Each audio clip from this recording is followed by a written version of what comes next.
ముందుగా దేవుణ్ణి ఎలా స్థుతించాలో చూస్తే ఆయన కీర్తనగాడు ఏం రాశాడంటే ఫస్ట్గా సమస్త దేశములారా యెహోవాకు ఉత్సాహపరిచేది.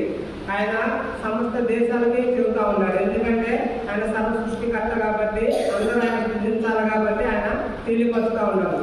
అలాగా ఉత్సాహపరి చేస్తూ ఆయన స్థుతించమని తెలియపరుస్తున్నాడు. రెండోదిగా సంతోషంతో యెహోవాను సేవించాలంట. ఎలాగా సంతోషంతో యెహోవాను సేవించమని తెలియపరుస్తూ ఉన్నాడు. దానికి ఎందుకు వస్తే ఉత్సాహగానం చేస్తూ ఆయన సన్నిధికి రండి.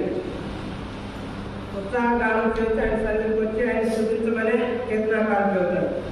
ఇక 4వ చరణంలో వచ్చేసి కృతజ్ఞతార్పణ చెల్లించు ఆయన గృహంలో ప్రవేశించుడి, కీర్తనలు పాడుచు ఆయన ఆవరణలో ప్రవేశించుడి, ఆయన స్థుతించుడి, ఆయన నామమును గణపరచుడి. ఇట్లా అనేక